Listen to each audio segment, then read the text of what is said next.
అదే నీతిమంతులు కలుగు ఆపదలు అనేకములు, వాటన్నిటిలో యెహోవాను విడిపించును. ఇది పోయిన వారం మనం ధ్యానించాము. దీంట్లో కొన్ని మాటలు ధ్యానించి మనం ముందుకు వెళ్దాం. ఏం నేర్చుకున్నాము? దావీదు గురించి నేర్చుకున్నాం. దావీదు శ్రమలన్నింటినీ కూడా ఏం చేశాడంటే ఎదుర్కొన్నాడంట. శ్రమ వచ్చినప్పుడు చాలా మంది పారిపోతారు. శ్రమ నాకు రాకూడదు, శ్రమ కష్టం నాకు ఉండకూడదని కోరుకుంటారు. కానీ శ్రమలు కలుగుతాయని లోకంలో ఉంటాయని దేవుడు చెప్పాడు. శ్రమల నుంచి పారిపోయేవారు కాకుండా శ్రమలు వచ్చినప్పుడు ఎదుర్కొనే శక్తి నాకు ఇవ్వాలని ప్రార్థన చేయాలి. ఏం ప్రార్థన చేయాలి? శ్రమలు కలిగినప్పుడు కూర్చోము. శ్రమలు కలిగినప్పుడు ఎదుర్కొనే శక్తి నాకు దయచేయండి ప్రభువా అని ప్రార్థన చేయాలి. అంతేకాని శ్రమలే నాకు వద్దు, శ్రమలు నాకు పెట్టొద్దని చేసే ప్రార్థన విలువైన ప్రార్థన కాదు.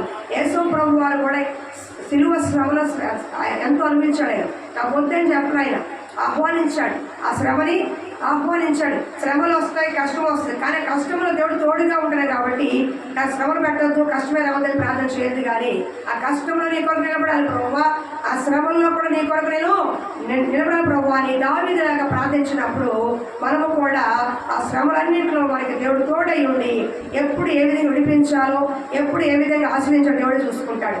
ఇక్కడ 2 కార్యాలు చెప్పాను నేను పోయిన వారము. దావీదు శ్రమ ఎదుర్కొన్నారు. అసలు ఎలా ఎదుర్కొన్నాడంటే, మొట్టమొదటిగా శ్రమలను దావీదు ఆహ్వానించాడు, ఎదుర్కొన్నాడు. శ్రమల్లో దావీదు నిలబడ్డాడు. మనం కూడా దావీదులాగా నిలబడే వారిగా ఉండాలి. ఎలా నిలబడ్డాడు?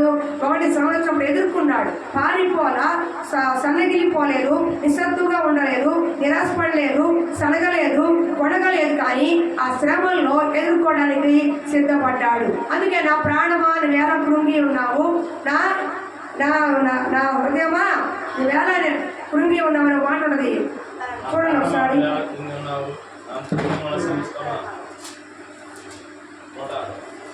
చూడండి అమ్మా మాట ఉన్నది ఒకసారి. బాగుంది ఆ మాట. చదువు. నా ప్రాణమా, అది కాదు నేను, ఆ మాట కాదు నేను, అది కూడా కాదు. నా ప్రాణమా నువ్వేళ కృంగి ఉన్నావు అని అగో 42:11. నా ప్రాణమా నీవేళ కృంగి ఉన్నావు, నాలో నీవేళ తొందరపడుచున్నావు, దేవుని యందు నిరీక్షణ ఉంచుము, ఆయనే నా రక్షణకర్త, నా దేవుడు, ఇంకనూ నేను ఆయన స్తుతించెదను. హల్లెలూయా. అంటే శ్రమలు వచ్చినప్పుడు, శత్రు కార్యాలు ఎక్కువైనప్పుడు, శత్రువున్నప్పుడు నా ప్రాణమా నీవేళ కృంగి ఉన్నావు అంటే ఎలా ఎదుర్కొన్నాడు సమస్యని? తన మనసును నిబ్బరపరుచుకున్నాడు. ఎవరు తనకి ధైర్యం చెప్పట్లా, ఎవరు తను ఓదార్చట్లా, ఎవరో కూడా ఆదరించట్లా, తన మనసుకు తానే నిబ్బరపరుచుకున్నాడు. కొన్ని శ్రమల్లో మనుషులు ఆదరిస్తే కొన్ని పోతాయి, కొంతమంది ఏదైనా సహాయం చేస్తే పోతాయి. కానీ కొన్ని మానసికమైనటువంటి శ్రమలు, చెప్పుకోలేని శ్రమలు, తట్టుకోలేని కష్టము, వేదన, అది మనమే ఏం చేయాలి? మనసుకి ధైర్యం తెచ్చుకోవాలి. అందుకే అంటున్నాడు, నా ప్రాణమాను వేళ కృంగి ఉన్నావు, నాలో నేను తొందరపడుచున్నావు, దేవుని యందు నిరీక్షణ ఉంచుము. అర్థమైందా? ఇది కలిగి ఉండాలి. శ్రమలకు అయినప్పుడు పారిపోవాలని కాకుండా ఎదుర్కొనే వారిగా ఉండాలి. రెండోది, శ్రమలు వచ్చినప్పుడు శ్రమ వెంబడి శ్రమ, కష్టం వెంబడి కష్టము. అమ్మ నాగమణి చూడు, వస్తున్నప్పుడు నువ్వు నిన్ను పరీక్ష చేసుకోవాలి. ఏం చేయాలి? నిన్ను నువ్వు పరిశీలించుకోవాలి. ఎక్కడ తగ్గిపోయానా, ఎక్కడ జారిపోయానా, దేవుడికి ఆయాసమైన మార్గం నాలో ఏమైనా ఉందా, నాలో ఏమైనా పాపం ఉందా, దేవుడి వ్యతిరేకమైన కార్యాలు ఏమైనా ఉన్నాయా, దేవుడికి ఇష్టకరంగా జీవిస్తున్నానా, దేవుడికి అవిధేయమైన కార్యాలు నాలో ఉన్నాయా అని నువ్వు నేనేం చేయాలి? పరిశీలించుకోవాలి, పరీక్షించుకోవాలి, సరి చేసుకోవాలి. మూడవది, ఈరోజు చూడండి, మూడవది కీర్తన 141:5. కీర్తన 141:5 త్వరగా తీసాయో తమ్ముడు.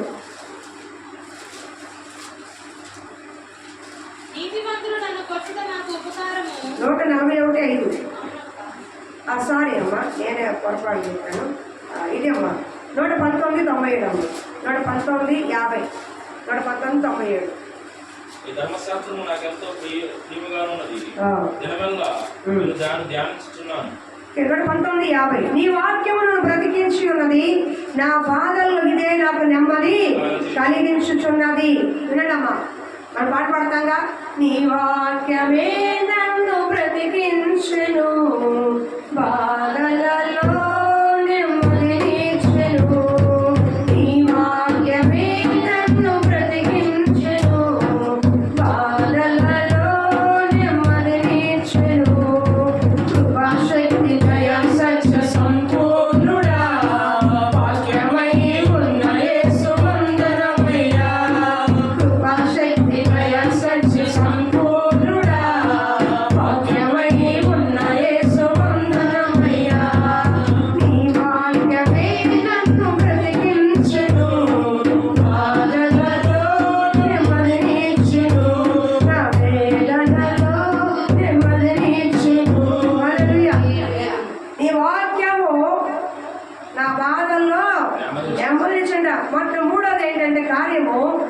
శ్రమలు కలిగినప్పుడు నువ్వు వాక్యం ధ్యానించాలి. ఏం చేయాలమ్మా?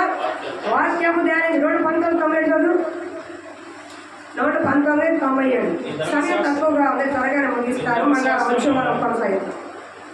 నీ ధర్మశాస్త్రం నాకెంతో ప్రియముగా ఉన్నది, దినమెల్లా నేను ధ్యానించున్నాను. నీ ఆజ్ఞలు నిత్యము నాకు తోడుగా ఉన్నవి. హల్లెలూయా. నేను దినమెల్లా ఏంటంట వాక్యాన్ని చేస్తాంట ధ్యానిస్తున్నాడు. వాక్యం ధ్యానిస్తే నీకు వచ్చే లాభం ఏంటి చూడండి. కీర్తన 1, కీర్తన గ్రంథం మొట్టమొదటిగా ఉంది చూడండి. నువ్వు దేవుడి వాక్యం ధ్యానిస్తే నీకు చదువు తెలుసు. అది కాదమ్మా, 2 చదువు. యెహోవా ధర్మశాస్త్రం ఆనందించు, దివారాత్రి ధ్యానించు వాడి ధన్యుడు. అది నీటి కాలువలో నాటబడినాయి. ఆకు అది చదువుతున్నా కదా. అది ఆకు వాడక తన కాలమందు ఫలము చెట్టు వలె ఉండును, అది చేయడంతయు సఫలమగును. హల్లెలూయా. నువ్వు చదివినప్పుడు నేను ఆపాలి, ఏం చెప్తే నువ్వు ఆపాలి. అర్థం కాదు. హల్లెలూయా. దీవా యెహోవా ధర్మశాస్త్రమునందు ఆనందించుచు. అసలు వాక్యం ఎలా చదవాలి? శ్రమలు కలిగినప్పుడు మొట్టమొదటిగా నువ్వు వాక్యం ధ్యానించాలి. దావీదు చేసిన పని అదే. దావీదు శ్రమ కలిగినప్పుడు వాక్యము ధ్యానించాడు, వాక్యాన్ని ఆధారం చేసుకున్నాడు, దేవుడు మాటలు జ్ఞాపకం చేసుకున్నాడు, దేవుడు కార్యాలు జ్ఞాపకం చేసుకున్నాడు. అందుకే దేవుడి మాట జ్ఞాపకం చేసుకున్నప్పుడు, దేవుడు వాగ్దానం జ్ఞాపకం చేసుకున్నప్పుడు ఆయనకి ఆ బాధల్లో నెమ్మది కలిగిందంట, శ్రమల్లో నెమ్మది కలిగిందంట. మనము కూడా ఏం చేయాలి? శ్రమ వస్తే ఏం చేస్తాం? నా మనసు బాగాలేదు పక్కన పడేస్తాం, మనసు బాగాలేదు బయటికి వెళ్ళిపోతాం, మనసు బాగాలేదని ఎక్కడెక్కడ తిరిగొస్తాం, లేదా మనసు బాగాలేదని మందిరం మానేస్తాం, మనసు బాగాలేదని ప్రార్థన చేయడం మానేస్తాం, మనసు బాగాలేదని వాక్యం చదవము, కనీసం వాక్యం టీవీలో కూడా వినము. కానీ ఇక్కడ తన శ్రమలన్నింటిలో కూడా బాధన్నింటిలో కూడా దావీదు జయించాడు. అంటే దావీదు జయించి అష్ట ఐశ్వర్యాలతో ముదిమి వచ్చే వరకు నిలబడాడంటే దానికి మరొక కారణం ఏంటంటే దావీదు దేవుడు వాక్యాన్ని ధ్యానించాడు. ఎలాగా? దివారాత్రములు ధ్యానించాడు. ధ్యానించిన వాడు ధన్యుడు మాత్రమే కాదు, అతడు చేసేదంతా కూడా సఫలమవుతుంది. ఆకు వాడక ఫలమిచ్చు చెట్టు వలె ఉంటారంట.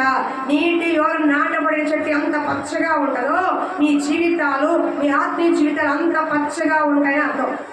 ఎవరికి? వాక్యం చదివిన వారికి, అందరికీ కాదు. ఎవరైతే వాక్యం చదువుతారో, వాక్యం ధ్యానిస్తారు. వాక్యం చదవడం వేరు, వాక్యం ధ్యానించడం వేరు. వాక్యం చదవడం అంటే ఇట్లా దుష్టుల ఆలోచన చెప్పుకునేవక, పాపుల మార్గమునివక, అపహాసం గురించి కూర్చోడక ఇలా చదువుకుంటూ వెళ్ళిపోతాం. సహజంగా ఎవరైనా చదువుతారు, నేనైనా ఎవరైనా. కానీ దీంట్లో ఉన్న భావాన్ని కాస్త ధ్యానించాలి. ఇప్పుడు ఒక 2 క్వశ్చన్ చదివినప్పుడు ఏం చేయాలి? ఆగిపోయి ఏం చేస్తాం? ఒకసారి దాన్ని జ్ఞాపకం చేసుకో, 2-3 సార్లు చదువు. చదివినప్పుడు నీకు ఒక మాట అర్థమవుతుంది, నీకు ఒక భావం అర్థమవుతుంది. దుష్టుల ఆలోచన చొప్పున నడవక. దేవుడు ఏం చెప్తున్నాడు? దుష్టుల ఆలోచన చొప్పున నడవద్దు అంటున్నాడు. దుష్టులు ఎవరో ఆలోచించాలి. అర్థమవుతుందా? దుష్టులు ఎవరో? చెడ్డ ఆలోచన కలిగిన వారు, చెడ్డ కార్యాలు కలిగిన వారు, నీ మేలు కోరని వారు దుష్టులు. వారి ఆలోచన చొప్పున నడవద్దు. ఇంకా దుష్టులు అంటే సాతాను గుర్తు, సాతాను క్రియలు మనం పడవద్దు. రెండోది ఏంటి అని మీకు అర్థంలో చెప్తున్నాను. దాని పాపుల మార్గంలో నిలవక. మనుషులందరూ పాపులే వాక్యం చెప్తుంది. అలానే మనుషులు అక్కడ నిలబడతారా? కాదు. కానీ నీ ఆత్మీయ జీవితాన్ని పాడు చేసేవారు, నీ ఆత్మీయ జీవితాన్ని పతనం చేసేవారు, నీ భక్తి జీవితాన్ని పాడు చేసేవారు, వారి పక్కన నువ్వు నిలవద్దు. అర్థమవుతుందా? ఎవరితో స్నేహం చేస్తే నీ ఒక ఆత్మీయ జీవితం పాడైపోతుందో, ఎవరితో పక్కన ఉంటే నీ సహవాసం పాడైపోతుందో, ఎవరితో అతిగా మాట్లాడుతూ ఉంటే నీ దేవుడికి నువ్వు గొడవైపోతూ ఉంటావో అటువంటి వారి పక్కన చేరొద్దు, అటువంటి వారితో సహవాసం చేయొద్దు. అర్థమవుతుందా? పాపులు వేరు, పాపుల పక్కన స్నేహం వేరు. లోకంలో అందరూ పాపులమే, అందరూ మనుషులమే. కానీ ఫస్ట్గా కొంతమంది ఉంటారు. అర్థమవుతుందా? మీకు అర్థమవుతుంది. ఉదాహరణకి మందిరానికి రావాలనుకున్నప్పుడు ఆ పక్కన ఉన్న వాళ్ళు ఎవరో ఒకరు వస్తారు. చేస్తారు, కూర్చుంటారు, ముచ్చట్లు పెడుతూ ఉంటారు. మందిరం సమయం వెళ్ళిపోతూ ఉంటుంది. నీకు మార్పులో ప్రార్థనకి వెళ్ళాలి అనిపిస్తూ ఉంటుంది. కానీ వాళ్ళు ఏమంటారు, ఎందుగాలే వచ్చేవారు, ఎందుగాలే వాడు ప్రార్థనకు వచ్చేవాడు కాదు, వాడు భక్తి ఉన్నవాడు కాదు. కానీ వాళ్ళు ఏం మాట్లాడతారు, వెళ్దాంలే వచ్చేవారు ఎందుకు, ఎప్పుడు వెళ్ళే ప్రార్థనేగా, ఎప్పుడు చేసే ప్రార్థనేగా, వచ్చేవారు వెళ్ళు, ఆ పైన వచ్చేవారు వెళ్ళు, ఆయన లేట్ అయిపోయిందిగా, ఇప్పుడు వెళ్ళి ఏం చేస్తాంలే అని ఏదో ఒక దుష్టుడు ఆలోచన చూపుతున్నాడు. ఏం చేస్తారు, ఒక మాటని నాటుతాం. అలాంటి సహవాసము నీ ఆత్మీయ జీవితానికి పాడు చేస్తుంది. నిన్ను బట్టి వారు మారాలే కానీ వాళ్ళని బట్టి నువ్వు మారకూడదు. అర్థమవుతుందా? రెండవది చూడండి, కూర్చుండదు. అపహాసకులు అంటే ఎవరు? హేళన చేసేవారు, అవమానాస్పదంగా ఉన్నవారు, వాళ్ళ గురించి వీళ్ళ గురించి చెప్పుకునేవారు. ఈ ఇంటికి వాళ్ళేవారు, ఈ ఇంటికి ఏంటి, ఆ ఇంటికి ఏంటి, పైరేంటి, వీళ్ళేంటి, వాళ్ళేంటి, వీళ్ళేంటని రకరకాలుగా మాట్లాడతారే, అపహాస్యంగా మాట్లాడతారే, అవమానకరంగా మాట్లాడతారే, చెడ్డ మాటలు మాట్లాడతారే, వాళ్ళకు చెడుగా మాట్లాడుకుంటారే, వారి పక్కన అసలు ఉండొద్దు అంటాడు. ఇది అర్థమవుతుంది. అపహాసకులు ఇప్పుడు నలుగురు కూర్చున్న పుస్తకము ముచ్చట్లు కనబడతాయి. దాంట్లో నువ్వు నేర్చుకునే విషయాలు మంచిగా ఉన్నాయా, నేర్చుకో, తప్పులేదు. అంతేగాని ఈ అమ్మ అట్ట, ఆ అమ్మ ఇట్ట, ఈడిట్ట, ఆడిట్ట, ఆ ఇంటికి వెళ్ళారంట, ఈ ఇంటికి వచ్చారంట, ఆడడిపోయారంట, ఈడిపోయారంట, దీనివల్ల నీకు వచ్చిన లాభం ఏంటి? అపహాసకులు కూర్చొని చోటనా నువ్వు కూర్చోవద్దు. నువ్వు దేవుడి సంబంధివి, వాళ్ళు లోక సంబంధులు. దేవుడి సంబంధులకి లోక సంబంధులకి పొత్తు కుదరదు. అర్థమవుతుందా? ఇప్పుడు నువ్వు దేవుడు మాట చెప్పావనుకో, వాడు వినరు. ఆ చెప్పావలే అమ్మ, చూసావలే అమ్మ, ఉండాలి అమ్మ అంటారు. అదే వాళ్ళ మాటలు మనకి ఎలా ఉంటాయి? రుచికరంగా ఉంటాయి. చెత్త మాటలు, శుద్ధి మాటలు. అందుకే ముసలమ్మ ముచ్చట్లు పెట్టుకోబాకండి అన్నారు. ఎంతవరకు మాట్లాడాలో, దేని గురించి మాట్లాడాలో, ఎంతవరకు నీకు అవసరం అందరికీ చెప్పు. అంతకుమించి మూడవ మాట నీకు అనవసరము. రెండోది, నువ్వు కూర్చున్నప్పుడు ఆ నలుగురిలో ఎవరైనా పాపం మాటలు కనపడుతుంటే, పాపంగా మాట్లాడుతుంటే, విరుద్ధంగా మాట్లాడుతుంటే, భరించలేని బూతులు మాట్లాడుతూ ఉంటే అక్కడి నుంచి నువ్వు లేచిపో. నువ్వు ఆత్మ సంబంధివి, లోక సంబంధివి కాదు. వాళ్ళు కూర్చొని ఆ అపహాసకులకి ఏముంది? అగ్ని గంధకం ఉంది, అగ్ని గుండం చేస్తున్నాడు దేవుడు. వాళ్ళతో పాటు నువ్వు కూడా పోతావు. కాబట్టి ఏం చేయాలి? నువ్వు మాటలు మాట్లాడేటప్పుడు మేలుకరమైన మాటలు, ఉపయోగపడే మాటలు, నీ వల్ల వాళ్ళకైనా ఉపయోగపడేది నువ్వు మాట్లాడు, వాళ్ళ వల్ల నీకు ఉపయోగం మాట్లాడు. అంతేగాని అపహాస్యం కూర్చున్నట్టుగా వేరే వాళ్ళ గురించి, వేరే వాళ్ళ కాపురాల గురించి, వేరే వాళ్ళ వ్యక్తిగత జీవితాల గురించి మీరు దయచేసి మాట్లాడద్దు. ఎందుకంటే మన నోటి మాటలు దేవుడు తీర్పుగా వెళ్తాయని వాక్యం సెలవిస్తుంది. నువ్వు లోక సంబంధివి కాదు, ఆత్మ సంబంధివి. అంటే దేవుడికి సంబంధించిన వ్యక్తివి అని నిన్ను చూసి వాళ్ళు భయపడాలి. అవో ఇలా ఈ దగ్గర ఇలా మాట్లాడకూడదు, వీళ్ళ దగ్గర నువ్వు ఇలాగా మాట్లాడకూడదు, వాళ్ళు అమ్మో ఆ దగ్గర మాట్లాడకూడదు, అవునుకోదు అని నిన్ను చూసుకున్నాడు. అంతే తప్ప రాయ కూర్చుందాం, రాయ కూర్చుందాం, రాయ కూర్చుందాం అని ఏం చేస్తారు? ముసలమ్మ వచ్చారు, నువ్వు కూర్చుంటే 2-3 గంటలు తేవు. దానివల్ల ఉపయోగమా? దానివల్ల నేను డబ్బులు పరంగా ఉపయోగం వచ్చిందా? బలం పొందుకున్నావా? జీవత్వం వచ్చిందా? శక్తి వచ్చిందా? ఇంకా 4 దిక్కుమాల మాటలు మాట్లాడితే అనుమానాలు అవుతాయి మనకు కూడా. దయచేసి మీ ఆత్మీయ అంటే ఏమంటే ఆత్మ సంబంధంగా ఉన్న మనము నీ ఆత్మీయ జీవితాన్ని పాడు చేసే వారి దగ్గర సహవాసము చేయకూడదు. దేనికి ఇవ్వాల్సిన ప్రయారిటీ మాట్లాడడం తప్పు కాదు. అమ్మ ఎలా ఉన్నావు, కూడబా ఎలా ఉన్నామా, మన అయిపోయిందా, పని అయిపోయిందా, అక్క బాగున్నావా, ఏంటక్క, ఇంకా చెప్పాలంటే అక్క మరి ఏంటి మా ఇంట్లో బాగాలేక రా ప్రార్థన చేస్తాం, అక్కడ మళ్ళీరా ప్రార్థన చేస్తానక్క, సంఘానికి కదా ప్రార్థన చేపిస్తా, అలా మంచి మాటలు మాట్లాడు. కానీ ఆయన ఎంతగానో మూడో వ్యక్తి గురించి మనము మాట్లాడము తగదు. అపహాస్యములు ఉన్న చోట అసలు ఉండొద్దు అంటారు. ఇది అర్థం.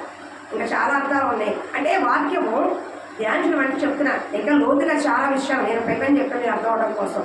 వాక్యం చదవడం వేరు, వాక్యాన్ని ధ్యానించడం వేరు. ఉదాహరణకి ఆవు ఏం చేస్తుంది? ఆవు గడ్డి తినేస్తుంది. గడ్డి తిని ఏం చేస్తుంది? కూర్చొని చక్కగా నోట్లో అంత కడుపులో బయట తీసి మెత్తగా నెమరి అడిగా తింటారంట. అంటే వాక్యం చదవాలి, దాన్ని ఏం చేయాలి? ఆమెని నెమరేయాలి. నేను వాక్యము చదివేది 2-3 మాటలు చదువుతా, నేను పెద్దగా చదవను, బైబిల్ చదువుతా. కానీ వాక్యం ధ్యానించేటప్పుడు ఎక్కువ ధ్యానిస్తా. మాటలు తక్కువగా ఉంటాయి, నేను ఎక్కువగా ధ్యానించడం ఇష్టపడతా. బండి మీద వెళ్తున్నప్పుడు, ఇంట్లో పని చేస్తున్నప్పుడు, ఏ పని చేస్తున్నా నా మైండ్లో మాత్రం వాక్యము తిరుగుతూ ఉండదు. అంటే దీన్ని ఎలా చెప్పాలి, ఎలా సిద్ధపడాలి, ఇప్పుడు ఉన్న ప్రస్తుత లోకం ఎలా ఉంది, దేవుడు ఏం చెప్తున్నాడు, దేవుడు మాట ఏం చెప్తుంది, నేను ఎలా సిద్ధపడాలి, ఎలా అన్వయించుకోవాలి, ఎలా వీళ్ళకి అర్థం చెప్పాలని ఆ వాక్యాన్ని ఎక్కువ ధ్యానిస్తూ ఉంటాను. కాబట్టి వాక్యం చూసి చెప్పడం కంటే అనుభవపూర్వకంగా దేవుడిచ్చిన మాటను చెప్పడానికి ఇష్టపడుతూ ఉంటాను. నేను అర్థమవుతుందా? నాకు నోట్స్ రాసుకోవడం మహా బద్ధకం. ఎప్పుడైనా రాస్తే రిఫరెన్స్ రాస్తాను, జ్ఞాపకం నేను నోట్స్ రాసుకోను. నోట్స్ రాసుకోవడం తప్పు కాదు. నాకు ఫస్ట్ నుంచి స్కూల్ డేస్ నుంచి నోట్స్ రాసుకోవడం చాలా కొంచెం బద్ధకం. అంతగా ఎక్కువ నేను ప్రిఫరెన్స్ ఇవ్వలేము. ఎక్కువసేపు రాయలేదు. ఏదో 2-3 గంటలకి తిరిగేస్తాం, కనబడేస్తాను. అంటే నోట్స్ రాసుకోను. చాలా నోట్స్ రాసుకుంటారు, తప్పేమీ కాదు, మంచిదే, గుర్తు ఉంటుంది. పాయింట్ ఎలా ఉంటుంది, చక్కగా గుర్తు కూడా ఉంటుంది. కాకపోతే నాకు అంత నోట్స్ ఇంట్రెస్ట్ లేదు. రిఫరెన్స్ మాత్రం గుర్తుగా రాసుకుంటానంతే. అంటే వాక్యం ఏం చేయాలి? నువ్వు ధ్యానించాలి. వాక్యం చదవాలి. ఎప్పుడు చదవాలి?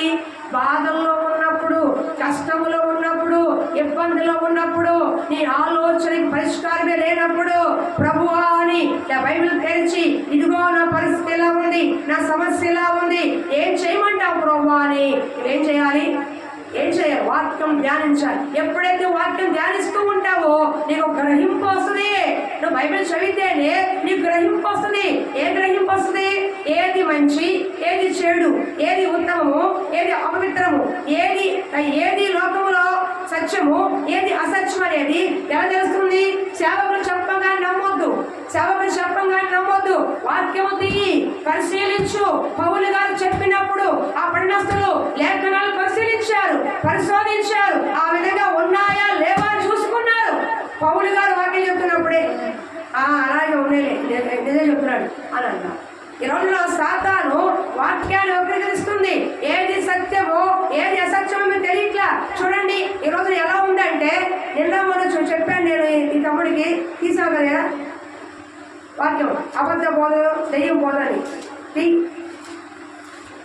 అలాంటి జ్ఞాపకం పెట్టుకోవాలి. తీమంటుంది నిన్న మనం చదివించాను. 1 తిమోతి చదివిందమ్మా. నేనన్న 1 తిమోతి 4:1. 1 తిమోతి 4 జ్ఞాపకం వచ్చింది నాకు. అయితే కడవరి దినములలో కొందరు అబద్ధికులు వేషధారణ వల్ల మోసపరచు ఆత్మల యందును దయ్యముల బోధ యందును లక్ష్యముంచి విశ్వాస భ్రష్టులవుదురని ఆత్మ తేటగా చెప్పుచున్నాడు. హల్లెలూయా. అమ్మ వేరే మళ్ళీ చదువుతాను. కడవరి దినాలు ఇప్పుడు ఎలా ఉన్నాయి? ఏ దినాల్లో ఉన్నాం మనం? కడవరి దినాల్లో ఉన్నాం. అలా దేవుడు రాక సమీపిస్తుంది. ఈ కాలంలో ఎలాంటి బోధలు ఉన్నాయంట చూడండి. అబద్ధికులు వేషధారణ వల్ల మోసపరచు ఆత్మల యందును దయ్యముల బోధ యందును లక్ష్యముంచి విశ్వాస భ్రష్టులవుదురని ఆత్మ తేటగా చెప్పుతున్నాయి. చూడండి ఈ రోజున చెప్పేదంతా వాక్యమే, కానీ వాక్యంలోనే భ్రమపరచు ఆత్మ అని అర్థమవుతుందా? ఉదాహరణకి వాక్యం ఏం చెప్తుంది? మారు మనసు పొంది రక్షణ పొందని చెప్తుంది. యేసు ప్రభు వారు మొట్టమొదటిగా సువార్త ఎలా చేశాడు? అద్భుతాలు చేయలా, ఆశీర్వదించాలి. ఆయన మొట్టమొదటిగా సువార్త ఎలా చేశాడు? ఆయన చెబులోని నఫ్తాలి దేశంలో చీకటిలో ఉన్న ప్రజలకి, మరణ ఛాయలో ఉన్న ప్రజలకి చెప్పిన మాట ఏంటి? ఇదిగో పరలోక రాజ్యము సమీపిస్తుంది, మీరు మారు మనసు పొందండి. చెప్పండి మీరు కూడా, పరలోక రాజ్యము సమీపిస్తుంది. మీరు ఏం చేయాలంటే, మనం ఏం చేయాలంటే నేను మారు మనసు పొందాలంట. ఇప్పుడు ఈ సువార్త లేదు, ఈ వాక్యం రావట్లేదు. అద్భుతాలు కావాలా, సూచనలు కావాలా, వ్యాధులు పోవాలా, గర్భఫలాలు రావాలా, నిరుద్యోగుల రండి. ఏం ఆఫర్లు ఏమన్నా? దేవుడు ఆఫర్ పెట్టాడు ఇక్కడ. ఇవ్వడానికి ఇస్తాడు, అది సెకండరీ. ఫస్ట్ ఏంటి? ఒక ఆత్మ లోపలికి వచ్చినప్పుడు ఏం కలిగి ఉండాలి? మారు మనసు అనుభవం కలిగిన బోధ ఉండాలి. ఎప్పుడైతే నువ్వు దేవుడి యందు ఆసక్తి కలిగి ఉంటావో నీకు కావలసిన ప్రతి ఈవి కూడా శ్రేష్టమైన ఆశీర్వాదాలు నీ కాళ్ళ దగ్గరికి దేవుడు ఇస్తాడు. నువ్వు పరిగెత్తవసలు, అక్కడికి పరిగెత్తవసలు, అక్కడ అక్కడికి వెళ్తే ఉద్యోగాలు వస్తాయంట, ఇక్కడికి వెళ్తే గర్భఫలం వస్తుందంట, అక్కడికి వెళ్తే ఏదో అయిపోతుందంట, ఈ ఊరు వెళ్తే అయిపోతుందంట. ఇవన్నీ నీకు అవసరంలా. నువ్వు ఉన్న చోట, నువ్వు ఉన్న సంఘములో స్థిరముగా నిలబడినప్పుడు, వాక్యము సత్యములో నువ్వు నిలబడినప్పుడు నీ యొద్దకే దేవుడు ఆశీర్వదిస్తాడు. అర్థమవుతుందా? గర్భఫలం ఎవరని చెప్పాలా, ఉద్యోగం ఎవరని చెప్పాలా, అంతకంటే ఎక్కువ దేవుడు ఇచ్చాడు. కానీ వాటి కోసమే వెళ్ళే లెక్క అయితే అతి విలువైన రక్షణ కోల్పోతాం, అతి విలువైన శ్రేష్టమైన మారు మనసు అనుభవం కోల్పోతాం. ఈ రోజున వేల మంది కనపడతారు. రక్షించబడుతున్నారు. 1,00,000 మంది ఎంతమంది మారు మనసు పొంది ఉన్నారు, ఎంతమంది రక్షణ పొంది ఉన్నారు, ఎంతమంది దేవుడి పట్ల భయభక్తిగా జీవిస్తున్నారు, ఎంతమంది యథార్థంగా పరిశుద్ధంగా జీవిస్తున్నారు. ఎప్పుడు జరుగుతుంది? ఎన్ని కార్లు ఉన్నాయి, బంగాళాలు ఉన్నాయి, ఆస్తి ఉంది, ఐశ్వర్యం ఉంది, ఉద్యోగాలు ఉన్నాయి, హోదాలు ఉన్నాయి, అన్నీ ఉన్నాయి. కానీ లేని దేవుడు భయం లేదు, మారు మనసు అనుకోలేదు. అది రావాలంటే ఏం చేయాలి? వాక్యము ధ్యానించాలి. ఆది యందు దేవుడు ఉన్నాడు, దేవుడే వాక్యమై ఉన్నాడు. కాబట్టి మేము ఏం చేయాలి? వాక్యము ధ్యానించాలి. దావీదు కూడా పాపం చేశాడు, కానీ ఎందుకని పశ్చాత్తాపడ్డాడు? వాక్యం తెలుసు కాబట్టి, వాక్యము హెచ్చరిస్తుంది కాబట్టి, వాక్యము ద్వారా ఏది తప్పో ఏది ఒప్పో దావీదుకి తెలుసు కాబట్టి క్షణికావేశంలో పొరపాటు చేసినా తర్వాత పశ్చాత్తాపడి దేవుడి దగ్గర ప్రాధేయపడ్డాడు. కాబట్టి నేను శ్రమలు కలిగినప్పుడు, బాధ కలిగినప్పుడు, ఒకవేళ పాపములోనే కొట్టుమిట్టాడుతున్నప్పుడు చదవాల్సింది ఏంటి? వాక్యం చదువుతుంటే నీకు ఏమొస్తుంది? గ్రహింపు. దానియేలు చూడండి, దానియేలు 9:3, దానియేలు గ్రంథము 9:3 చదువునానా? యెరూషలేము పాడుగా ఉండవలసిన 70 సంవత్సరాలకు సంపూర్ణ గ్రంథం వల్ల గ్రహించితిని. అంతటా నేను గోనె పట్ట కట్టుకొని ధూళి తలపైన వేసుకొని ఉపవాసం ఉండి ప్రార్థన విజ్ఞాపన చేయటకై ప్రభువుకు దేవుడు నా మనస్సును నిబ్బరము చేసుకుంటేనే.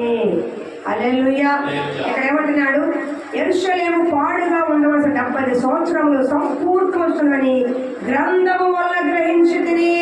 హల్లెలూయా. ఏనండి, ఇశ్రాయేలు ప్రజలు చెరలోకి వెళ్ళారు. చెరలో ఉన్నవారు ఇర్మియా ద్వారా ప్రవచించినట్లు వినమ్మా. ఇర్మియా ద్వారా ప్రవచించబడినట్లే 70 సంవత్సరాలు చెరలో ఉన్నారని దేవుడు ఏం చెప్పాడంటే 70 సంవత్సరాల తర్వాత వాళ్ళని చెరలో నుంచి బయట తీసుకొస్తా అన్నాడు. ఈ 70 సంవత్సరాలు పూర్తి అవుతున్నాయన్న విషయం ఎవరు గ్రహించారు? దానియేలు గ్రహించాడు. ఎలా గ్రహించాడు? గ్రంథము వల్ల. దేని వల్ల అంటే ఆ రోజుల్లో గ్రంథం చదువుతున్నాడు. దేవుడిచ్చిన మాటలు ఆజ్ఞలు ఏమైతే ఉన్నాయో ఆ రోజు చర్మం చొక్కాల కింద ఈ చర్మం కాగితాలు ఏదో చర్మం జంతు చర్మాల పైన, కాగితాల పైన, చెక్కల పైన, పేపర్ల పైన రాసేవాళ్ళంట. ఈ గ్రంథాలని చుట్టూ చుట్టేవాళ్ళంట. గ్రంథాలని కూడా చుట్టూ చుట్టేవాళ్ళు. అలాగా వాళ్ళు లేఖ గ్రంథం తీసి చదువుతున్నప్పుడు 70 సంవత్సరాలు పూర్తి అవుతున్నాయి. చెరలో ఉన్నవారు బయటికి రావాల్సిన సమయం ఏర్పడిందని గ్రంథము వల్ల గ్రహించిందని. ఈ మాట అండర్లైన్ చేసుకోండి. ఏమల్ల అంటే దేవుని వాక్యం చదవడం వల్ల ఏమొస్తుంది? గ్రహింపు వస్తుంది. ఏమొస్తుంది? గ్రహింపు వస్తుంది. నువ్వేం చెయ్యాలి, ఎలా జీవించాలి, ఎలా నడుచుకోవాలి, ఎలా ఈ లోకంలో ఉండాలి. లోకమంతా పాపంలో ఉండొచ్చు, కానీ నువ్వు నేను ఎలా జీవించాలి ఈ లోకంలో అనే గ్రహింపు ఎక్కడి నుంచి వస్తుంది? దేవుని వాక్యం వల్ల వస్తుంది. అందుకే ప్రతిరోజు వాక్యం చదవాలి. ప్రార్థన ఒక రెక్క అయితే వాక్యం మరొక రెక్క. పక్షికి 2 రెక్కలు ఉంటేనే ఎలా ఎగురుతుందో నువ్వు ప్రార్థన చేయాలి, వాక్యం చదవాలి. కొందరు ప్రార్థన చేస్తారు, వాక్యం చదవరు. కొందరు వాక్యం చదువుతారు, ప్రార్థన చేయరు. 2 చేస్తేనే నీకు దేవుడి కార్యం కనబడుతుంది. గ్రంథం వల్ల ఏం చేస్తావు? గ్రహిస్తావు. గ్రహించిన దాని ప్రార్థన చేస్తున్నాడు. అక్కడ ఆ 9 అధ్యాయమంతా ప్రార్థనే. ఇప్పుడు దాన్ని చెప్పట్లా. ఆ గ్రంథం వల్ల 70 సంవత్సరాలు చెరలో ఉన్నవారు బయటకు వచ్చే సమయం అయిపోయింది కాబట్టి, ఆ చెరలో ఉన్నవారు బయటికి రావాలి కాబట్టి దానికి దానియేలు ఉపవాసం నుండి పూనుకున్నాడు ప్రార్థన చేయడానికి. అర్థమవుతుందా? నీ ఇంట్లో ఉన్న తప్పేంటో, నీ ఒంట్లో ఉన్న తప్పేంటో, నీ చుట్టుపక్కల జరుగుతున్న పొరపాట్లు ఏంటో, ఈ లోకం ఎలా ఉందో, ఈ లోకంలో నువ్వు నేను ఎలా జాగ్రత్త నడుచుకోవాలో తెలియజెప్పే ఏకైక గ్రంథమే పరిశుద్ధ గ్రంథము. అందుకే ప్రతిరోజు ఏం చేయాలి? ప్రతిరోజు అన్నం తింటున్నావుగా, 3 పూట 2 పూటలు తింటున్నావుగా, ప్రతిరోజు కూడా ఆహారంగా ఇది పరలోకం మన్నా. నీ శరీరానికి ఆహారము ఎంత శక్తినిస్తుందో పరలోకం మన్నా దేవుని వాక్యము నీ ఆత్మకు అంత శక్తినిస్తుంది. ఆత్మకు శక్తినిచ్చినప్పుడు, శ్రమలు కలిగినప్పుడు, ఇబ్బందులు కలిగినప్పుడు, ఆపదలు కలిగినప్పుడు నిబ్బరమైన మనసు కలిగి ఉంటావు. నా దేవుడు నాకు తోడుగా ఉన్నాడు, ఇదిగో వాక్యం ద్వారా చెప్పాడు కదా, ఈ వాక్యం లేఖ చెప్పినాయి కదా అని ఈ లేఖనాలను ప్రసాదించినప్పుడు, ఈ లేఖనాలను హృదయంలో ఉన్నప్పుడు నీకు గొప్ప ధైర్యం. అందుకే నాది నీ వాక్యము నా బాధల్లో నెమ్మది కలిగించున్నది. ఇదే నీ వాక్యం నన్ను బ్రతికించుచున్నది అని నిబ్బరమైన మనసుతో దావీదు చెబుతున్నాడు. ఎలా చెప్పగలిగాడు? దావీదు దినానికి 7 మార్లు స్తుతించాను ఉన్న దావీదు అంత బిజీ షెడ్యూల్లో కూడా, శ్రమల్లో కూడా, అరణ్యంలో కూడా నిలబడి దేవుడి వాక్యాన్ని చదువుతున్నాడు. అంటే అన్ని శ్రమల్లో కూడా నిలబడి తట్టుకొని దేవుడి వాక్యాన్ని ఎక్కడా అశ్రద్ధ చేయలేదు. మరి నువ్వు ఎలా ఉన్నావు? ప్రతిరోజు బైబిల్ చదువుతున్నావా? ప్రార్థన చేస్తున్నా బైబిల్ చదువుతున్నావా? బైబిల్ చదవకపోతే నీకు తెలియదుగా ఏది మంచి ఏది చెడు, ఎలా ఉండాలి ఎలా ఉండకూడదు, అసత్యం ఏంటి అసత్యం ఏంటి, పవిత్రం ఏంటి పవిత్రం కాని ఏంటి ఎలా తెలుస్తుంది? చదువుకున్న మీరు కూడా బైబిల్ చదవకపోతే ఎలా చదువుతుంది? ఎలాగా? కొంత సమయం ప్రతిరోజు బైబిల్ చదవాలి. బైబిల్ చదవకపోతే నువ్వు బలమైన క్రైస్తవుడిగా ఉండలేవు. ఓపెనింగ్గా చెప్తున్నా, బైబిల్ ఎంత ప్రార్థన చేసినా వాక్యం చదవకపోతే నువ్వు బలమైన వ్యక్తిగా ఉండలేవు. ఎప్పుడు శ్రమ వచ్చినా, ఎప్పుడు కష్టం వచ్చినా, ఎప్పుడు అపాయం పడిపోతాను. దేవుడు ఏం చేశాడు? దేవుడు నాకేం చేశాడు? దేవుడికి ఏం చేస్తున్నాను? దేవుడి పని ఎందుకు వెళ్ళాలి? ఇలాంటి ఆలోచనలు వస్తాయి. అందుకేం చేయాలి? అందుకే యోగు ఎక్కడ అనలేదే దేవుడు నాకేం చేయడు అలా. కష్టం నిలబడ్డాడు, అబ్రహాం నిలబడ్డాడు, దానియేలు నిలబడ్డాడు, దావీదు నిలబడ్డాడు, ఎస్తేరు నిలబడింది. వాళ్ళు ఎవరేమన్నా పౌలు నిలబడ్డాడు. ఎందుకని వాళ్ళు ఎందరో అంతరంగ పురుషుడు బలంగా ఉన్నాడు. దేనివల్ల? వాక్యము వల్ల, వాక్య బలము వల్ల. యెహోవా వల్ల నీకు బలము కలుగుతుంది. అంచూరపు చెట్లు పూయకుండా, చేలలో పైరు లేకపోయినా నేను యెహోవా యందు ఆనందించేదని అన్నాడు. ఆ పక్కు కాదు. ఎందుకని అన్నమాట? వాక్య బలం ఉంది కాబట్టి. మనకేముంది? శారీరక బలం లేదు, అంతరంగ బలం లేదు. అందుకే ఏమైపోతున్నావు? పడిపోతున్నావు. ఇప్పుడు ఉదాహరణకి నీ కిందలో రక్తహీనత ఉందనుకోండి, శరీరంలో రక్తం తక్కువగా ఉందనుకోండి, ప్రతి దానికి పడిపోతాము. తట్టుకునే శక్తి ఉండదు. తుమ్ము వచ్చినా, దగ్గు వచ్చినా, జ్వరం వచ్చినా అని మూలుగుతాము. అదే బలం ఉందనుకోండి ఏం చేస్తాం? తట్టుకుని నిలబడతాం. అలాగే నిన్నలు ఏముండాలి? నీ అంతరంగ పురుషులు ఎలా ఉండాలి? బలం పొందుకోవాలి. ఎవరి ద్వారా? పరలోకం అన్న ద్వారా. నువ్వు తినే ఆహారం ద్వారా రాదది. దేవుని వాక్యం ప్రతిరోజు చదవడం వల్ల వస్తుంది. నీకు అర్థమైన ఒక చదువుతా ఉండు, దేవుడే నీకు గ్రహింపిస్తాడు. ఒక దినాన్ని ఇస్తాడు, వాక్కు ప్రత్యక్ష ఇస్తాడు. ఏమైనా తోపలో గురువు అనకూడదు. నాకేమైనా వచ్చాను ఏమీ రాదు. నేను చదువుతా అవుతుంటే దేవుడు ఇచ్చిన గ్రహింపు, దేవుడు ఇచ్చిన దయా కార్యక్రమం చెప్తుంది. నేను స్కాలర్ కాదు, మాకు మర్మాలు మర్మరాలకు తెలియదు. అర్థమవుతుందా? తెలియదు. నాకు తెలిసిందల్లా ఆ వాక్యం చదువుకోవడం, దాంట్లో గ్రహింపు చదువుకోవడం. దేవుడు మీకు ఏం చెప్పడం. అందుకే ఎప్పుడు ఏదైనా సరే ఆది నుంచి పడి వరకు ఏది ఎప్పుడు సిద్ధపడినా అది చెప్పడానికి గ్రహింపు ఎవరిస్తానంటే నా గ్రహింపు అయితే వ్యర్థము, దేవుడే గ్రహింపించి నిలబడతాను. ఏం చెప్పాలి, ఎలా చెప్పాలి చెప్పడం కదా. నేను కూడా ఎలా ఉండాలి? రాత్రి కొద్దిసేపు నా మనస్సాక్షి పరిశీలించుకున్నా. అన్నం తినే ముందు కూర్చున్నా. కూర్చుంటే 2 కార్యాలు కనపడినప్పుడు 2-3 కార్యాలు కనపడి 2-3 కార్యాలు నా వ్యక్తిగతంగా కనపడినప్పుడు నేను చెప్పాను, ప్రభువా ఈ 2-3 కార్యాలు నాకు కొంచెం ఆయాసంగా ఉంది, వీటిని సరి చేసుకోవాలి ప్రభువా, అట్టి కృప నాకు దయచేయి, అట్టి కృప నాకు సహాయం చేయి. నేను సేవకురాలుగా ఉన్నాను, బోధిస్తున్నాను అలా కాబట్టి నేను కూడా మారాలి కదా. ఇగో నీకు నాకు ఇష్టం లేని కార్యాలుగా ఉంది, నాకు నేనుగా ఒక జయించలేకపోతాను, నాకు సహాయం చేయకపోతే నేను ఇలా ఉంటాను లేదా ఇలా మార్చుకుంటాను అని చెప్పి ప్రార్థన చేసుకున్న తర్వాత నా మనసు కాస్త నిబ్బరం కలిగింది.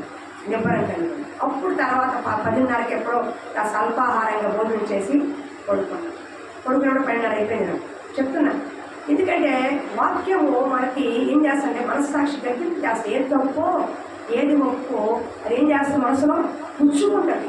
అది చిన్న మాట చిన్న మాటే అవని, చిన్న పరిస్థితి అవని, ఏదైనా ఒక దెబ్బ పట్టుని వెంటనే మనస్సాక్షి అయిపోద్ది. గలిబిలిగా ఉంటుంది.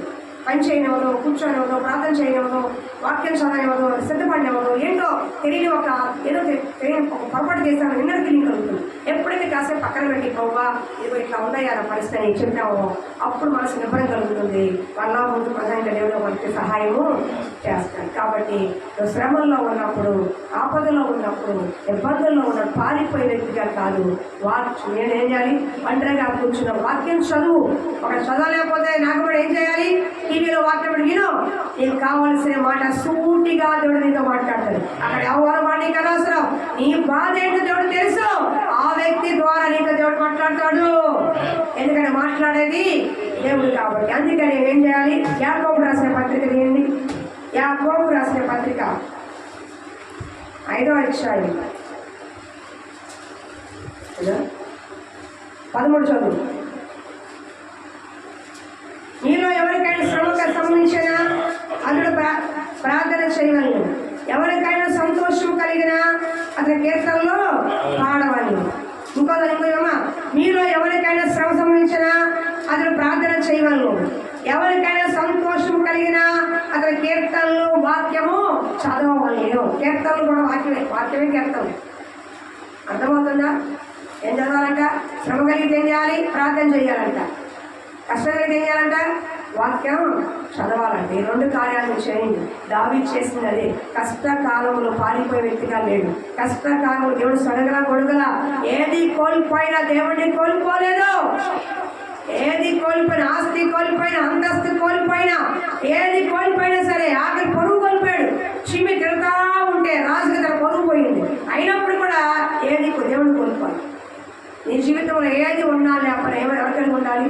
దేవుడిని కలిగి ఉన్న వ్యక్తి. దావీదు చేసి బ్రతికే దావీదు హృదయానుసారుడైన అనిపించుకున్నాడు. ఎందుకో తెలుసా? అయిన వారితో ఆపదలు, కష్టాలు, అడుగడుగున శ్రమలు, అడుగడుగున అపాయాలు, ఆటంకాలు, ప్రాణాపాయాలు. అయినా అక్కడ దావీదు దేవుడిని విడిచిపెట్టలేదు. ఏమి తన శ్రమలన్నింటిలో దేవుడిని విడిచిపెట్టలేదు. దానియేలు తన శ్రమలో సింహాల పోలు వేసుకుంటుంది. దానియేలు కూడా దేవుడిని విడిచిపెట్టలేదు. కానీ ఈ రోజున ఎంతమంది అండి నేను చేస్తే దేవుడు అబ్బా దేవుడు ఎంత గొప్పవాడండి. ఉద్యోగం చేసింది, వ్యాపారం బాగుంది, పిల్లలు పుట్టేశారు, పెళ్ళి అయిపోయింది, అబ్బా ఏసయ్యా ఏసయ్యా ఏసయ్యా, శుద్ధికుడిగా శుద్ధికుడి శుద్ధికుడిగా. తర్వాత 6 నెలలు పోయినాక ఆ ఉద్యోగం పోయి ఇంకేదో జరిగింది అనుకోండి, ఏం దేవుడా నేను రాని మంత్రులు ఏం చేశాడు? చేసినప్పుడేమో స్థుతి స్థుతి స్థుతి, చేయనప్పుడేమో నేను మందిరానికే రాను. అది దేవుడితో పర్లేదు. దేవుడితో ఎవరో లేరా? బయట కనిపించట్లేదా? మీకు కనిపించట్లేదా? లోకంలో ఎంతమంది దారి తప్పిన వాళ్ళు డోంట్ డిస్టర్బ్ బయటికి వెళ్ళి కనిపించట్లేదా? ఎందుకని వాళ్ళ ఏమి లేదు? వాక్య బలము లేదు. కోటకండి, వాక్య బలము లేదు. వాక్య బలము ఉన్నవాడు దేన్నైనా తట్టుకొని నిలబడతాడు. వాక్య బలము లేని వాడే పదే పదే సడుగుతాడు, గొనుగుతాడు, దేవుడికి దూరం అయిపోతాడు. భక్తి అంటే నువ్వు అనుకున్నట్టు జరగడం కాదు, దేవుడికి ఇష్టకరంగా జరిగేది భక్తి అండి. అర్థమవుతుందా తల్లి? నీ జీవితంలో ఏం జరిగినా జరగకపోయినా దేవుడు దేవుడు చిత్త ప్రకారం నా జీవితంలో జరుగును కాకనే భక్తి. నా చిత్త ప్రకారం జరగాలని భక్తి కాదు. ఈ రోజుల్లో చాలా మంది 90% మందిరానికి వచ్చే అనేక మంది ఎలా వస్తున్నారంటే నా చిత్తం జరగాలి అంటే నేను అనుకున్న కార్యం జరిగిపోవాలి. నీకు అర్థమవుతుందా? నేను అనుకున్న ఎన్ని జరిగితేనే ఈయన దేవుడు, ఈయన మహిమ గల దేవుడు, లేకపోతే ఈయన ఏమీ లేదు అని వెళ్ళిపోతున్నారు. కానీ దేవుడు మాత్రం చెప్పట్లా. దేవుడు చిత్తము కష్టంగా ఉంటుంది, నష్టముగా ఉంటుంది, బాధగా ఉంటుంది, సంతోషంగానూ ఉంటుంది, ఇంకా శ్రమగానూ ఉంటుంది. అయినా సరే మరి ఎలాగే చెప్పాలి? ప్రభువా నీ చిత్తం నా జీవితంలో జరుగునుగా. కానీ మంచి అయినా, చెడైనా, కీడైనా, మేలైనా, సంతోషమైనా, కన్నీరైనా, బరువైనా, ఆనందమైన నీ చిత్తము నా జీవితంలో జరుగునుగాక. ఈ మాటలు చెప్పగలిగితే ఈ భూలోకంలో ఆశ్రయించబడే వ్యక్తిగా ఉంటారు. అదండి. కానీ ఈరోజు ఎట్లా ఉంది? నేను అనుకున్న కార్యాలు జరిగిపోవాలి, నేను అనుకున్న విధంగా వెళ్ళిపోవాలి, నాకు ఇలా జరిగితేనే దేవుడు అన్నట్టు, లేకపోతే దేవుడు లేనట్టు. ఎంత కృతజ్ఞత లేని వాడిగా ఉన్నారండి ప్రజలు. అందుకే ఇశ్రాయేలు రాలిపోయారు. మాంసం అడిగితే మాంసం ఇచ్చాడు, నీళ్ళు అడిగితే నీళ్ళు ఇచ్చాడు, శత్రువులు వచ్చి పడుతున్నారంటే వాళ్ళు ఆడదన్నాడు. పాపం ఇన్ని రకాలు ఇచ్చినా సరే ఏం చేశాడు దేవుడా అన్నాడు. డబ్బుకు అరణ్యంలోనే రాలి చచ్చాడు. జాగ్రత్త సుమా, సణుగుడు పొనుగుడు వ్యతిరేకమైన కార్యాలు నేను చంపేస్తాయి. అంటే నీ కార్యాలు కూడా చంపేస్తాయి. కానీ ఎప్పుడైతే వ్యతిరేకమైన కార్యాలు కలుగుతున్నా, నువ్వు అనుకున్న కార్యం జరగకపోతే దేవుడు చూపిస్తావే యోగులాగా, అప్పుడు 2 అంతల ఆశీర్వాదం దేవుడు నీకు ఇస్తాడు.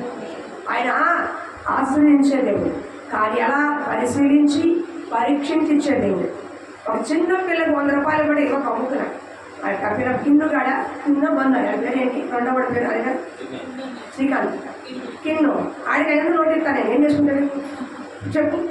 ఆడికి 500 నోటు ఇస్తా. ప్రేమగా కిన్ను అరే రారా అని చెప్పి ప్రేమగా 500 నోటు ఇచ్చా. ఆడంతా 3 కొట్టలు 500 నోటు ఏం చేస్తాడు? కొట్లో తీసుకెళ్తాడు. ఇక్కడంటే తెలియ పంపిస్తుంది. అదే బయట తీసుకెళ్ళడానికి అక్కడ దూరంగా ఆడికి 500 నోటు చివరి తెచ్చుకుంటే తెలియపోయి అది 500 నోట్ అని దానికి ఎంత చివరి వస్తుంది. 10 రూపాయలు కొనుక్కున్నాను, 490 రూపాయలు నాకు వాళ్ళు ఇవ్వాలి అన్న విషయం నేను తెలుస్తుందా? అంటే ఆ వయసుకి ఎంత ఇవ్వాలి? 10 రూపాయలు ఇవ్వాలి అనుకోండి. 10 రూపాయలు కొనుక్కు వయసు 5 నుంచి అంటే నీ భక్తి జీవితానికి ఎంత ఎప్పుడు ఇవ్వాలో దేవుడు అంత ఇస్తాడు. అంతేగా రాగానే కుప్పలు తప్పగా ఇచ్చేస్తే నీకు నువ్వు భక్తిలో ఉండవు. ముందుగానే నేను ఎరుపేరు ఎక్కిస్తాను ఆగో ఆకాశం వెళ్ళిపోతా ఉంటావు. దిగబడి దిగవు నువ్వు. అది ఇక్కడి నుంచి నీకు తీసుకెళ్ళడానికి ఆకాశంలోకి. అప్పుడు కింద నుంచి వచ్చావు కాబట్టి ఆ కష్టమేంటో ఆ నష్టమేంటో బాధ ఏంటో మీరు తెలుస్తుంది. అర్థమవుతుందా? ఇస్సాకు క్రమక్రమంగా ఎదిగాడు. దేవుడు దగ్గర మనం కూడా దావీదు వలె శ్రమ సంభవించినప్పుడు వాక్యం ఏం చేయాలి? ధ్యానించాలి. వాక్యం చదవాలి, ధ్యానించాలి, ఆచరించాలి, పాటించాలి, పరిశుద్ధంగా జీవించాలి. ఒక దినాన దేవుడి దగ్గర దేశంలో నిలబడాలి. కాబట్టి వాక్యాన్ని నిర్లక్ష్యపడదు. ఎందుకంటే వాక్యము చదవలేదంటే నువ్వు దేవుడితో మాట్లాడడం మానేసావు. వినండి, ప్రార్థన అంటే నువ్వు దేవుడితో మాట్లాడడం, వాక్యం అంటే దేవుడు నీతో మాట్లాడు. ఇప్పుడు నువ్వు ప్రార్థన చేస్తున్నావు, రోజు నువ్వు దేవుడితో మాట్లాడుతావు. మరి దేవుడు నీతో ఎవరు మాట్లాడాలి? నువ్వు ప్రశ్నలు అడుగుతున్నావు కదా, అయ్యా నాకు ఈ సమస్య ఉంది, నాకు ఈ బాధ ఉంది, నాకు ఈ కష్టం ఉంది, నాకు ఈ అప్పు ఉంది, నాకు ఈ శోధన ఉంది, నా బిడ్డ భవిష్యత్తు ఏంటి, నా పరిస్థితి ఏంటి, నా ఉద్యోగ వ్యాపారాన్ని అడుగుతున్నావు కదా ప్రార్థనలో. దానికి జవాబు రావాలంటే ఏం చేయాలి? నువ్వు వాక్యారూపుగా ఉన్న దేవుడు చదవాలి కదా. ఉదాహరణకి లేఖనం తిరిగేసే వరకు నీకు కావాల్సిన మాట నీకు వస్తుంది, నీ ఎదురుగా దేవుడు చూపిస్తాడు. ఒక ఉదాహరణ చెప్పనా? రాత్రి రాజుకి నిద్ర పట్టలేదంట. ఎస్తేరు గ్రంథంలో ఉంటుంది. అహష్వేరోషు రాజుకి నిద్ర పట్టలేదంట. ఆ రాత్రి సమాచార గ్రంథం రమ్మన్నాడు. తెమ్మని చూస్తున్నాడు. ఆయన ఇలా చూస్తున్నాడు. చూడంగానే మొర్దెకై చేసిన కార్యం ఒకటి ఉంది. ఇన్ని పేజీలు ఉన్నాయి. బాగా వినండి, దేవుడు ఇంకా ఎలా మాట సూటి చెప్తున్నా. ఇన్ని పేజీలు ఉన్నాయి. సమాచార గ్రంథం ఇది. ఇన్ని పేజీలు కనబడుతుంది, తిరగేసుకోవచ్చు. కానీ ఇలా తిరగేయగానే చూస్తే మొర్దెకై రాజుని కాపాడిన సంఘటన అక్కడ రాసింది. సమాచార గ్రంథం రాశారు. అది ఎవరు కనబడింది? ఎవరు కనబడింది? రాజుకే. చెప్పండి. రాత్రి రాజు నిద్ర పోలేదు కాబట్టి సమాచారం తీసుకురా చూస్తానన్నాడు. చూడంగా ఇలా తీయగానే ఇక్కడ మొర్దెకై రాజు మీద కుట్రపని చంపాలనుకున్న వాళ్ళకి విషయం చెప్పాడు. అయితే మొర్దెకైకి ఏం చేసినాడు అడిగాడు. మొర్దెకై సహాయం చేశాడు కదా, మీరు మొర్దెకైకి ఏం చేశాడు? ఏం చేయలేదన్నారు. అప్పుడు రాజు అన్నాడు, మొర్దెకైని సన్మానించండి, ఊరేగించండి, సత్కారాలు చేయండి అని చెప్పాడు. ఎప్పుడు చెప్పాడు ఆ మాట? రాజ్య సమాచార గ్రంథం తీసిన వెంటనే ఆయనకు కావాల్సిన దేవుడు మొర్దెకై పట్ల ఉన్న చిత్తం ఏంటో రాజుకి ఆ గ్రంథం వెలువచ్చాడు. ఇది అర్థమైందయ్యా? కాబట్టి నిన్ను వాక్యాలను తిరగేసుకోవసరలా. నువ్వు ఉరిగి నలిగిన మనసుతో కన్నీటితో, అయ్యా నా పరిస్థితి ఏంటయ్యా, నాతో మాట్లాడాయని ఆ అధ్యాయం చదువు, ఆ వచనాలు చదువు, ఆ వచనం ఆ అధ్యాయం పూర్తి చేసే లోపు నీకు జవాబు వస్తుంది. నీకు కావాలి, నువ్వేం అడుగుతున్నావో ఆ మాట జవాబు. అది హెచ్చరిక అయినా, సరిచేసుకునేదైనా, ఆశీర్వాదమైనా, వాగ్దానమైనా దేవుడు వాక్కు ఇదే అని నీకు మాట్లాడే గ్రంథం. ఏకైక గ్రంథం ఇదే. నేను ఛాలెంజ్ చేసి చెప్తా ఎవరికైనా సరే. ఇది మాట్లాడే గ్రంథం, బ్రతికిన గ్రంథం, బ్రతికించే గ్రంథం, యుగాలుగా సజీవంగా ఉండే గ్రంథం. ఎందుకు తెలుసా? వాక్యమే దేవుడైనాడు కాదు. అలాంటి వాక్యాన్ని నిర్లక్ష్యం చేయొద్దు. నీ జీవితంలో దేవుడి చిత్తమేంటో తెలియపరిచే ఏకైక గ్రంథమే పరిశుద్ధ గ్రంథం. కాబట్టి ప్రతిరోజు ఏం చేయండి? 1 2 మీకు కుదిరినప్పుడు ఉదయం సాయంకాలం వచ్చాము పడుకోకుండా బైబిల్ చదవకుండా నేను నిద్రపోవాలని తీర్మానం లేదు. అర్థమవుతుందా? వాక్యము పరిశుద్ధపరుస్తుంది. షార్లీ అనే వ్యక్తి, నేను 2 కార్యక్రమం ముగించేస్తాను. షార్లీ అనే వ్యక్తి సండే స్కూల్లో చెప్పాను కానీ షార్ట్కట్ చెప్పేస్తాను. షార్లీ అనే వ్యక్తి మిలిటరీలో పనిచేస్తున్నప్పుడు ఆ రోజుల్లో ఇంకా అనస్థియనా మొత్తం ఉందంటారు. అనస్థియ కనిపెట్టాలి. ఆ రోజుల్లో పోసేవాళ్ళు మాకు తీసేవాళ్ళు భయంకరంగా. ఆ రోజు తాగేవాళ్ళు, అంటే తాగించి తీసేవాళ్ళు. ఆపరేషన్ అయినప్పుడు మందు తాగించి ఆ మత్తులో ఉన్నప్పుడు ఆపరేషన్ చేసేవాళ్ళంట. అప్పుడు అనస్థియ కనిపెట్టాలి. నిజంగా చాలా భయంకరం కదా. ఎంత మందు తాగినా పోస్తుంటే తట్టుకోవడం కష్టం కదా. ఈ యవనస్తుడు 20 ఏళ్ళు 25 years యవనస్తుడు మిలిటరీలో యుద్ధం చేస్తున్నాడు. కాలు చితికిపోయింది. కాలు తీసేయాల్సిన పరిస్థితి వస్తే అతను అన్నాడు, డాక్టర్ చార్లీ డ్రింక్ చేయాలి, కాలు తీయాలి అన్నాడు. డాక్టర్కి అన్నాడు, నేను డ్రింక్ చేయను అన్నాడు. అమ్మకు మాట ఇచ్చాను, ప్రభువుకు మాట ఇచ్చాను, నేను డ్రింకు చెయ్యను అని చెప్పాడు. డ్రింక్ చేయకపోతే తట్టుకోలేవు, నొప్పి భరించలేవు చార్లీ అన్నాడు. నొప్పి భరిస్తాను నేను ఒక్క మాట కూడా మాట్లాడను, నేను చేయండి డాక్టర్ అని. అతను గుండె నింపరాని చూసి డాక్టర్ తెచ్చి కొనుకొచ్చింది. అయితే ఆపరేషన్ థియేటర్ తీసుకెళ్ళాడు. ఆపరేషన్ చేస్తున్నాడు. చార్లీ ఒక్క అరుపు అన్నాడు. అంటే ఒక్క అరుపు అరవలేదు.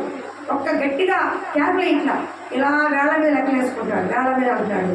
ఆ ఆపరేషన్ చేసిన డాక్టర్ కూడా ఆశ్చర్యం కలుగుతుంది, వణుకు వస్తుంది. అతను అలా ఆపరేషన్ పూర్తిగా కట్టికట్టారు. అప్పటికే రక్తం చాలా పోయింది. అతను బ్రతకడం చాలా కష్టం. కొన్ని గంటలనే డాక్టర్కి అర్థమైపోయింది. అప్పుడు చార్లీని ఆపరేషన్ అడిగాడు, చార్లీ ఏం చేసావు నువ్వు? అరవలేదు, గట్టిగా మాట్లాడలేదు, గట్టిగా కూడా అరవలేదు, ఏంటి వేళ్ళు లెక్కేసుకుంటామంటే, డాక్టర్ నేను మీకోసం ప్రార్థన చేస్తున్నాను, మీరు రక్షించబడాలని ప్రార్థన చేస్తున్నాను డాక్టర్ అన్నాడంట. ఆ డాక్టర్ అలా చూసి వెళ్ళాడు. ఇంకా కొన్ని గంటలే ఉంది. ఇంకా చార్లీ ఉన్నాడా లేదా అని నర్సు అడుగుతున్నాడు. ఇంకా పడవకుడుతూ ఉన్నప్పుడు చార్లీ పిలిచాడు డాక్టర్ గారు రమ్మని చెప్పి, డాక్టర్ నాకు ఉత్తరం రాసి పెట్టిన మమ్మీకి నేను మాట ఇచ్చాను, ప్రతిరోజు వాక్యం చదువుతానని, ఈ రోజు కూడా నేను వాక్యం చదివానని చెప్పండి డాక్టర్. అమ్మ ఉత్తరం రాయింది. నేను మరణించే వరకు నేను వాక్యము మర్చిపోలేదు, మరణించే వరకు కూడా నేను వాక్యము చదవకుండా ఒక్కరోజు కూడా లేదు. నేను యుద్ధరంగంలో ఉన్నప్పుడు వాక్యం చదివాను, ఇప్పుడు చదివకుండా వాక్యం చదువుతూ చచ్చిపోతున్నాను. ఇది రాయింది మా అమ్మకి, నేను సండే స్కూల్లో నేర్చుకున్న పాఠంకి ఇది వాక్యం చదువుతాను తీర్మానం. ఈరోజు నేను వాక్యం చనిపోతున్నాను, తెలుసు నేను చనిపోతున్నానని, కానీ చనిపోయే ముందు కూడా నేను వాక్యం చదివానని మా అమ్మకి చెప్పండి సాక్ష్యంగా అని లెటర్ రాశాడు. కొద్ది గంటలకే చార్లీ చనిపోయాడు. యాక్చువల్గా యథార్థంగా జరిగిన సంఘటన ప్రదేశం. వాక్యం ఉన్న విలువ అలాంటిది. చావు ముందున్నా కనీసం మనం వచ్చినా చదువుకున్నాయని చనిపోయాడు. నువ్వు బతికే ఉన్నావుగా, అన్నీ బాగానే ఉన్నాయిగా, కళ్ళు బాగానే ఉన్నాయిగా, చేతులు బాగానే ఉన్నాయిగా, పరిశుద్ధ గ్రంథం చేతిలో ఉందిగా, చదవడానికి ఏమి బాధమ్మా? చదవకపోతే ఎలా తెలుస్తుంది? ప్రతి ఓడు చెప్పిన ప్రతి గడ్డి మంచిది కాదు. అడ్డమైన గడ్డి తింటే ఏమంత రోగాలు అవుతుంది. ప్రతిదీ వాక్యము కాదు. ఏది సత్యమో, ఏది నిత్యమో, ఏది పవిత్రమో, ఏది అపవిత్రమో తెలుసుకునే గొప్ప జ్ఞానము నీకు నాకు వాక్యం ఇస్తుంది. అర్థమవుతుందా? అలాంటి వాక్యాన్ని నిర్లక్ష్య పెడితే పరలోక రాజ్యం స్థానం కూడా ఉంది. శ్రమలు కలుగుతున్నాయి, కష్టం నీకే కాదు, నీకంటే 100 మంది శ్రమ పడ్డారు. అసలు వాక్యం ఇవ్వడానికే శ్రమ, చచ్చిపోయారు అనేక మంది. బ్రతికి బాగానే ఉన్నాం, వాక్యం చదువు తీర్మానంతో.